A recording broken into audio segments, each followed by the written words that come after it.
Assalamualaikum warahmatullahi wabarakatuh. Halo semuanya, kembali lagi bersama saya Nita Aprilia. Saya berasal dari SMKN 11 Bandung. Saya berada di jurusan TKJ. Jadi teman-teman, di video kali ini saya akan menjelaskan tentang remote access dalam jaringan komputer, mulai dari pengertiannya, kemudian manfaatnya, dan juga perbedaan antara telnet dan SSA yang sering digunakan untuk mengakses perangkat dari jarak jauh. Selain itu, di video ini juga aku bakal nunjukin praktek konfigurasi SSH menggunakan Cisco Packet Tracer supaya kalian bisa lebih memahami bagaimana sih cara kerja remote access secara langsung. Jadi buat kalian yang ingin belajar tentang remote access dan cara menggunakannya, tonton video ini sampai selesai ya. Yuk kita mulai ke pembahasannya. Kalian tahu gak sih, kalau sekarang kita bisa mengakses komputer atau sistem dari jarak jauh tanpa harus berada di tempat yang sama. Teknologi ini disebut remote access. Bayangin aja, misalnya kalian ingin membuka atau mengatur komputer yang ada di sekolah, tetapi kalian sedang berada di rumah. Dengan teknologi remote access, hal itu bisa dilakukan dengan mudah melalui jaringan internet loh. Nah, sekarang kita masuk ke pengertiannya. Pengertiannya yaitu remote access atau akses jarak jauh adalah kemampuan untuk mengakses dan mengendalikan perangkat atau sistem komputer dari lokasi yang berbeda melalui jaringan internet. Dan adanya remote access pengguna dapat melakukan berbagai hal seperti melihat data, mengatur sistem, memperbaiki konfigurasi jaringan, atau mengontrol perangkat dari tempat lain. Misalnya, seorang administrator jaringan dapat mengatur router atau server yang berada di kantor walaupun ia sedang berada di rumah. Teknologi ini sangat membantu karena membuat pekerjaan menjadi lebih fleksibel, efisien, dan tidak terbatas oleh jarak. Selama perangkat terhubung dengan jaringan dan memiliki izin akses, pengguna tetap dapat mengoperasikannya dari mana saja. Selanjutnya kita bahas manfaat dari remote access. Yang pertama, fleksibilitas kerja yang tak terbatas. Jadi maksudnya dengan remote access, seseorang bisa mengakses komputer atau server dari mana saja selama terhubung dengan jaringan. Yang keduanya, ada menghemat biaya operasional. Jadi dengan remote access juga bisa membantu mengurangi biaya. Misalnya, teknisi tidak perlu selalu datang ke lokasi untuk memperbaiki atau mengecek sistem karena banyak hal yang bisa dilakukan dari jarak jauh menggunakan komputer. Yang ketiga, meningkatkan produktivitas tim. Karena akses bisa dilakukan dari mana saja, pekerjaan bisa dilakukan lebih cepat.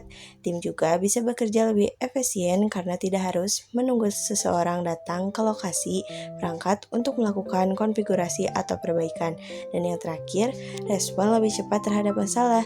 Jadi jika ada masalah pada server atau jaringan, admin bisa langsung mengecek dan memperbaiki dari jarak jauh. Jadi masalah bisa ditangani lebih cepat tanpa harus menunggu lama.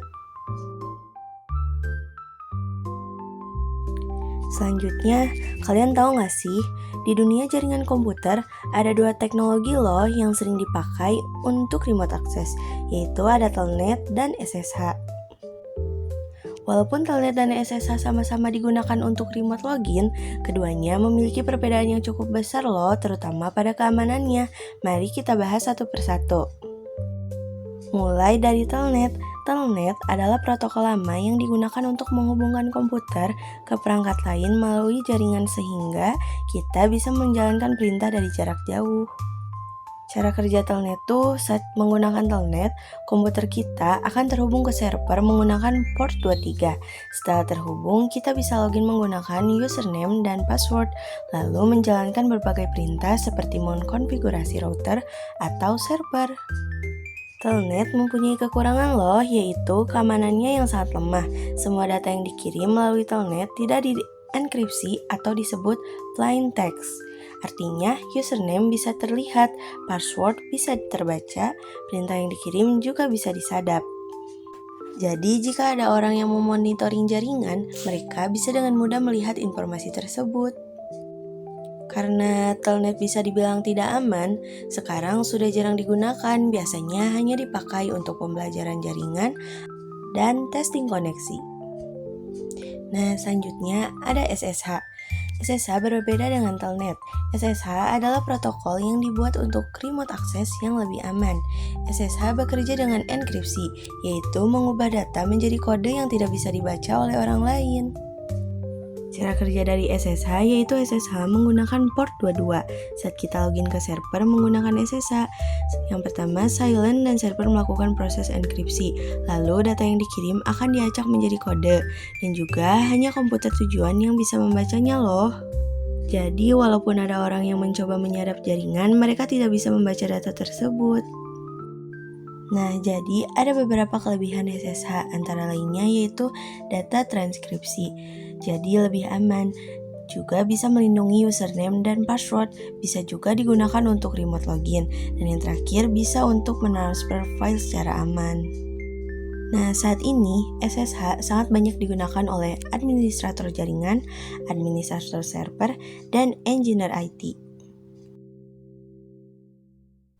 Nah, teman-teman, mungkin pembahasan tentang remote access mulai dari pengertian dan manfaatnya sudah kita bahas tadi. Sekarang kita akan lanjut ke bagian praktik, yaitu mencoba melakukan konfigurasi SSH di Cisco Packet Tracer. Yuk langsung aja kita masuk ke prakteknya. Nah, teman-teman, sekarang kita sudah berada di Cisco Packet Tracer. Di sini kita akan langsung aja mencoba mempraktikkan simulasi SSH-nya untuk melakukan remote access ke router. Pada percobaan kali ini tuh kita menggunakan beberapa perangkat, yaitu satu buah router, satu buah switch, dan satu buah PC. Untuk penyambungannya, kita di sini memakai kabel strike, yaitu pertama dari router ke switch.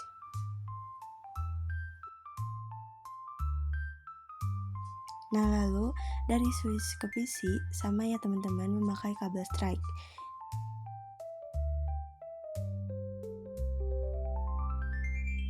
Nah, jika semua kabel sudah terhubung, yang pertama kita lakukan yaitu mengkonfigurasi di PC, yaitu untuk memasukkan IP address. Pertama, kita klik PC-nya, lalu masuk ke desktop. Nah, langsung masuk ke IP configuration, yaitu kita mengisi IP address-nya adalah 192.168.1.1 dan subnet max-nya itu 255.255.255.0. Nah, selanjutnya sekarang kita akan mengkonfigurasi di router. Pertama, klik router, lalu masuk ke CLI. Nah, di sini tampilannya seperti ini ya teman-teman. Kita bisa langsung aja ketik no. Jika tampilannya muncul seperti ini, kalian juga bisa langsung ketik aja no. Lalu enter. Nah, di sini muncul tampilan seperti ini. Nah, kita bisa langsung memasukkan perintah yaitu enable. Perintah ini tuh digunakan untuk masuk ke mode privilege. Nah, selanjutnya kita masuk ke mode konfigurasi agar kita bisa mengatur router dengan memasukkan perintah configure terminal. Kita bisa langsung klik enter dan selanjutnya kita akan mengatur hostname pada router. Hostname ini digunakan untuk memberikan nama pada router sehingga router memiliki identitas dan lebih mudah dikenali di dalam jaringan. Nah, untuk perintahnya kita bisa langsung aja ketik hostname dan di sini aku sebagai hostname-nya menamai RC1. Nah, langsung aja klik enter dan di sini kita akan mengatur IP address pada interface router. Nah, yang pertama kita akan memilih interface-nya dulu dengan memasukkan perintah interface G0,0. Nah, sekarang kita akan memberi alamat IP pada router agar bisa terhubung ke jaringan dengan memasukkan perintah dengan ketik IP address, lalu masukkan IP address-nya yaitu 192.168.1.2. Lalu masukkan juga subnet max-nya yaitu 255.255.255.0. Nah, sekarang kita akan mengaktifkan interface agar bisa digunakan dengan memasukkan perintah no shutdown. Nah, langsung kita klik enter dan di sini kita akan memasukkan perintah exit. Nah, perintah ini tuh digunakan untuk keluar dari mode konfigurasi interface dan kembali ke mode konfigurasi global. Nah, selanjutnya kita akan mengatur domain name dengan memasukkan perintah IP domain name sekolah.lokal. Nah, domain name ini diperlukan untuk proses pembuatan RSA key yang digunakan untuk keamanan SSH. Nah, selanjutnya kita akan membuat RSA key atau enkripsi SSH dengan memasukkan perintah seperti ini.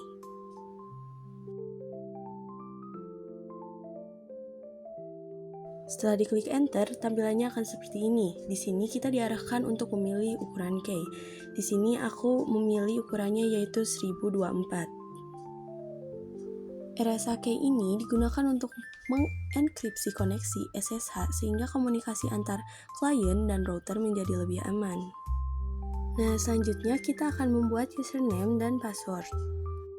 Nah, langsung aja kita masukkan perintah yaitu dengan mengetik username admin dan memilih privilege 15 untuk menentukan akses penuh pada router. Dan langsung ketik aja secret lalu masukkan passwordnya. Di sini aku sebagai contoh memilih password yaitu admin 01. Nah, selanjutnya kita akan mengatur line VTY untuk SSH. Nah, langsung aja kita masukin perintah yaitu dengan mengetik line VTY 04. Nah, perintah ini tuh untuk mengatur jalur akses remote ke router. Nah, selanjutnya kita akan memasukkan perintah lagi yaitu dan mengetik transport input SSH. Ini tuh hanya mengizinkan akses menggunakan SSH saja.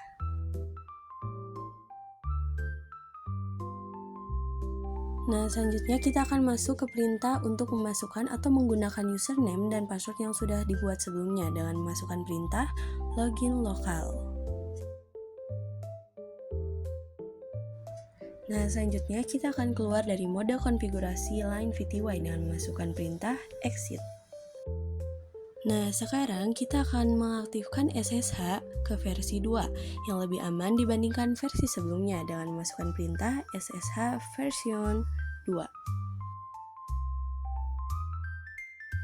Nah, selanjutnya kita langsung aja ketik N dan klik enter, lalu masukkan perintah write memory untuk menyimpan konfigurasi agar tidak hilang saat router di restart. Nah, jika tampilannya sudah seperti ini, konfigurasi di router kita sudah selesai. Nah, sekarang kita langsung aja ngecek di PC dengan masuk ke PC, lalu ke desktop dan masuk ke command prompt. Dengan mengetik SSH